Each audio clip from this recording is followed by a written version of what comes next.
Welcome back to Fantasy Trading Room. My name is Joe, and today we're going to be talking about the top 24 players heading into the 2025 fantasy football season. While these rankings will likely change before the start of the NFL season, it's always good to have a baseline to turn back to for rankings for your fantasy drafts as they get even closer. If you agree or disagree with any of these takes, don't hesitate to drop your opinions below in the comments. I'd be glad to talk ball with you guys. Without further ado, let's jump right into the rankings of the top 24 players this season. Starting off, we have Jamar Chase, wide receiver for the Cincinnati Bengals. This one shouldn't be much of a surprise. He was the best wide receiver in fantasy football and the NFL last season, winning the Triple Crown Award by leading the NFL in receptions, receiving yards, and receiving touchdowns, something we haven't seen since 2021 with Cooper Kupp. Really nothing has changed for Jamar Chase in the situation around him heading into 2025. I mean, T. Higgins will probably be more healthy than he was this season, but all it's going to do is spread out opposing defenses even more as they try to handle the two elite receivers. There was a big positive for Chase this offseason, however, as the Bengals did re-sign him to a 4-year, $161 million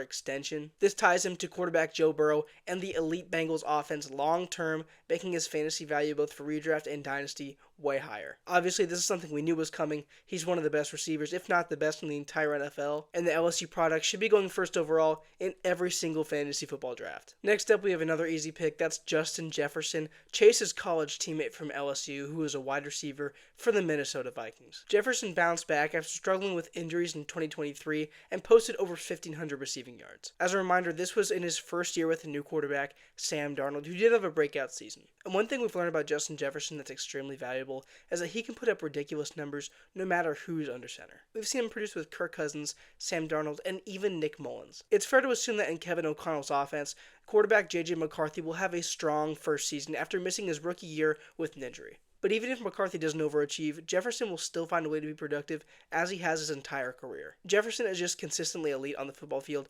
putting up ridiculous stats on a per-game basis. He's undoubtedly the top target for a pass-heavy offense and will have a ton of volume with J.J. McCarthy under center in 2025. Next, we have Bijan Robinson, running back for the Atlanta Falcons, who enjoyed a breakout year in 2024. Robinson posted 1,456 rushing yards and 431 receiving yards in a ridiculous season and still managed to average 4.79 yards per carry. He's one of the most productive and efficient running backs in the entire NFL, and I think there's a chance he could end up being the best running back in the NFL this season. Robinson's only 23 years old, so he's only entering his prime, and the Falcons still have a very strong offensive line despite losing center Drew Dalman to free agency this offseason, so I consider Bijan Robinson one of the safest picks in all of fantasy football. Moving on to our fourth spot, we have Saquon Barkley, running back for the Philadelphia Eagles. Look, it's no secret, Barkley was the best running back, maybe the best offensive player in the entire NFL last season, rushing for over 2,000 yards and winning a Super Bowl championship. Barkley, behind that elite Philly offensive line, led to 5.81 yards per carry and nightmares for opposing defenses. He's absolutely cemented himself as one of the best running backs in the modern era and will have another strong season this year. Now, while I think he'll still be fantastic, it would be quite a feat for him to replicate these statistics this season, because back-to-back 2,000-yard seasons would be absolutely insane. I think he's still going to be extremely productive and probably a top 5 running back once again in fantasy, but expecting him to do exactly what he did last year is kind of tough. But again, I can't stress it enough. This offensive line and Barkley are a match made in heaven. He still got 13 rushing touchdowns with the tush push last year, with Jalen Hurts taking a lot of his rushing touchdowns away. So even though the play wasn't banned this offseason, there's still a lot of rushing touchdown upside, and he's just going to be an absolute beast once again in fantasy. Next up, we have Jahmyr Gibbs, running back for the Detroit Lions, at number 5. Listen, he was probably the best player in the fantasy playoffs in 2024. In that 3-week span from weeks 15 to 17, he averaged 26.7 PPR points per game. That is just undeniably elite. The only thing separating him just a little bit from Robinson and Barkley, in my opinion, is the presence of David Montgomery in this backfield, a veteran running back who's been fantastic for Detroit over the past couple of seasons, and his duo with Gibbs has made them the best running back pairing in the NFL behind that great offensive line. But even with Montgomery back and healthy, Gibbs is still going to be absolutely fantastic. Do not hesitate to draft him in the top 5 of fantasy football drafts. He's extremely consistent. You can look at the game logs. He didn't have a single game under double-digit fantasy points last year, and that's the exact type of player you're getting at the number 5 overall pick. We have CeeDee Lamb at number 6, wide receiver for the Dallas Cowboys. Look, the Cowboys had a very down year offensively, with quarterback Dak Prescott sidelined for most of the season with a hamstring injury, and the team struggled as a whole to finish the season on a strong note. CeeDee Lamb did finish with 1,194 receiving yards, however, and that gives him an extremely high floor heading into this season because he did end 2024 with a super high yardage total, even with a backup quarterback under center. At this point, the only thing that can stop CeeDee Lamb is an injury, and he's never missed more than 2 games in a season over his entire career. He's a lock to be a top producer once again. He's going to be elite in fantasy. Draft him in the first half of the first round. Next, we have Amon-Ra St. Brown of the Detroit Lions. St. Brown posted 12 receiving touchdowns last year and a 59.6 red zone target percentage, which led the league, by the way, was a huge help in that. The USC product also led the NFL in red zone receptions and receiving yards. Bottom line, he was an absolute weapon for the Lions when they got deep into opponent territory. I still expect this offense to be very efficient, even with Ben Johnson, their former offensive coordinator, now the head coach in Chicago. He's finished as a top 3 wide receiver in fantasy the last 2 years. I think his floor is still super high, and he should be drafted with at least a 7th overall pick in fantasy drafts. Next, we have Puka Nacua of the Los Angeles Rams. After shattering the rookie record for receiving yards in a single season back in 2023, Nacua did struggle with a knee injury early in the 2024 season, missing several games. However, once he returned, he was ridiculously efficient, finishing with 990 receiving yards in only 11 games. That ended up as an average of 18.8 fantasy points per game, making him one of the best wide receivers to own in all of fantasy football during that stretch. With NFL legend Devontae Adams lining up across the field from him in 2025,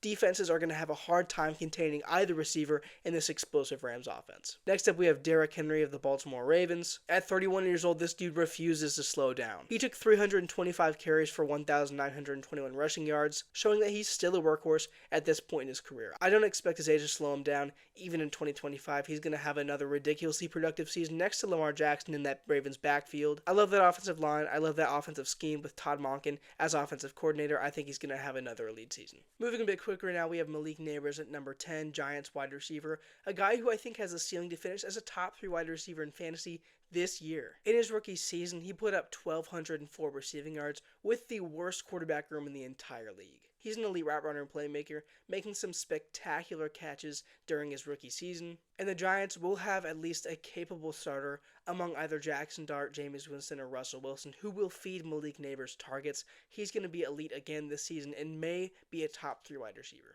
Next up, we have Ashton Jeanty, rookie running back for the Las Vegas Raiders. He rushed for 2,601 rushing yards, 29 rushing touchdowns, and 7 yards per carry during his final year at Boise State. And he is a truly generational prospect at the running back position and was taken 6th overall by the Raiders in this year's draft. This should mark the switch to a run-heavy offense in Las Vegas with Pete Carroll as the team's newest head coach. Jeanty has all the traits of an elite 3-down running back in the NFL, and he's worth a late first-round pick. Next, we have Devon Achane, running back for the Miami Dolphins. He proved the doubters wrong, playing all 17 games in 2024 and putting up 1,499 scrimmage yards, while leading all running backs in receptions, receiving yards, and tied for the lead in receiving touchdowns. He's arguably the NFL's best receiving back, and there are reports that he could get even more work out of the slot this year catching the ball. If quarterback Tua Tagovailoa can stay healthy, Achane is a lock to be a top 6 or 7 running back in fantasy, and maybe even top 5 once again in PPR formats. If you guys are enjoying the video so far, don't forget to like and subscribe. It really helps out the channel and can let you know when we drop new content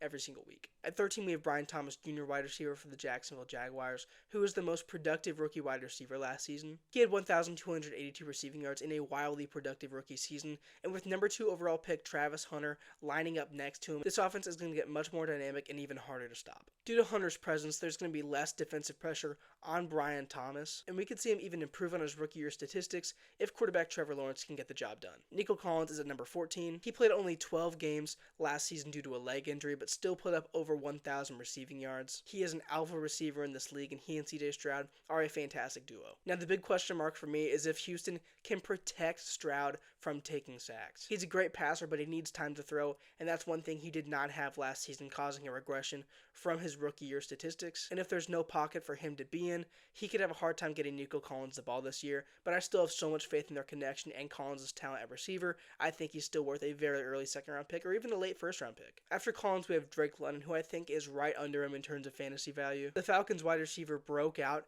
and finished as a top 5 receiver in fantasy football last season. He posted 1,271 receiving yards and 9 receiving touchdowns. With second-year quarterback Michael Penix Jr. under center, London could have an even better season this year. In Week 18, one of Penix's first starts, he and London connected for 187 yards against the Carolina Panthers. If they can fully unlock that connection to its potential, it could be one of the best in the entire NFL, so do not sleep on Drake London this year. He absolutely has the ceiling to finish as a top 5 receiver. He's one of the guys I'm going to try to get on every single one of my fantasy teams. I think London is a beast, and he personally helped me win a couple fantasy leagues last season. He has all the talent in the world, and I think has a real argument to be a top 10 receiver in the NFL. At 16, we have Jonathan Taylor, running back for my Indianapolis Colts. He was having a relatively solid season before exploding in value during the fantasy playoffs. Similarly to Jahmyr Gibbs, he won a lot of people their fantasy football leagues, and that run was highlighted by a 218 rushing yard performance in Week 16. I think the path is pretty clear to him getting the same workhorse volume in 2025, so he should finish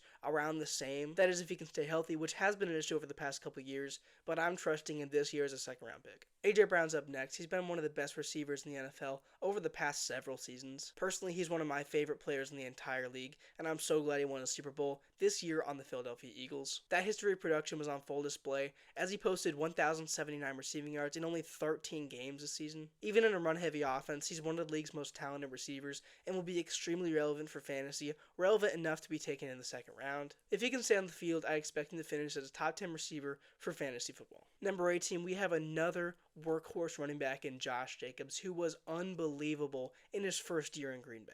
Last offseason, this is a free agent signing I really liked. In a stacked free agent running back class before the 2024 season, Green Bay ended up with one of the best high-volume rushers in all of football. They were able to lean on that running game, even with Jordan Love missing a few games. Jacobs took 301 carries for 1,329 rushing yards and 15 rushing touchdowns. Not much has changed in that backfield, and if he gets the same volume this year, he will have a pretty identical fantasy finish next season and will be well worth the capital in the second round. At 19, I have Brock Bowers, who was the best tight end in all of fantasy last season. He took in almost 1,200 receiving yards, cementing himself as one of the best rookie tight ends ever. Even though Vegas might end up being a run-heavy offense this season, Bowers should still have plenty of volume as the top receiving threat on this team. His skill as a receiver is absolutely undeniable, and it'll be hard to keep the ball out of his hands. Not to mention the quarterback situation has improved, moving from a group of quarterbacks, being Gardner Minshew and Aiden O'Connell, to Geno Smith, who was the Seahawks starting quarterback last season. Smith still has several good years of football in front of him, and I have no doubt he will make a strong connection with Brock Bowers early in his tenure in Las Vegas. At number 20, we have Bucky Irving,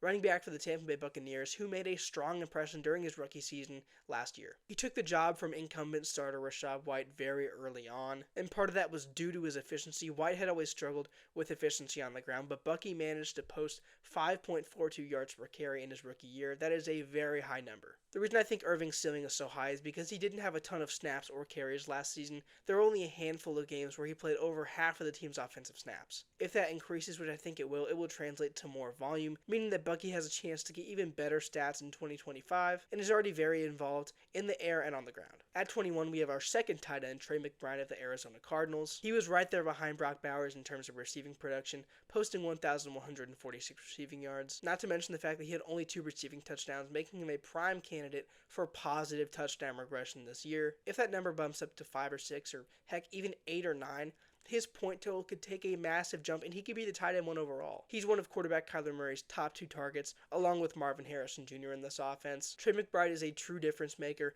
at a very volatile position in fantasy football, making him extremely valuable and placing him this high on my big board. At 22, we have Jackson Smith-Njigba of the Seattle Seahawks. He overtook DK Metcalf and Tyler Lockett as the team's leading receiver this year, and with those two no longer on the team, now his main competition is Cooper Kupp. I think Kupp will be a very good too, but I do think his best days are behind him, so I'm not super concerned with Smith-Njigba's volume. Sam Darnold is also the newest quarterback under center for the Seattle Seahawks, signing a 3-year, $100.5 million contract in free agency. Darnold showed they can be a great quarterback, but they need to protect him.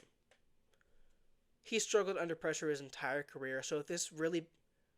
He struggled under pressure his entire career. Seattle had one of the worst offensive lines in the NFL last season. They'll need to clean that up, and partly did with first-round offensive guard Gray Zabel. He'll be a nice piece along the line this year and will have a very solid rookie season. If the production falls through, Jackson Smith-Njigba could see his receiving totals fall as Sam Darnold struggles to get the ball out. Clint Kubiak is also the team's newest offensive coordinator, and he could bring a run-first approach to the team's offense. While there are a couple things that could threaten Smith-Njigba's fantasy outlook, I think he's still a good option to take in the late second round. round. You could probably get him in the early third round as well. It's just a matter of where you want to take him. Kyren Williams is the second to last player in this ranking. He took more carries this season and as a result set a career high in both rushing yards and rushing touchdowns. Even in an offense with a ton of weapons in the passing game and a great quarterback, I think Williams is still going to have a ton of volume this year as their workhorse running back for this offense. Even though they do have some good depth behind him, I don't see any problem with drafting Williams in the late second round of fantasy drafts. He'll have another strong fantasy season. Our last player on the list is Ladd McConkey, a receiver who had a surprisingly fantastic year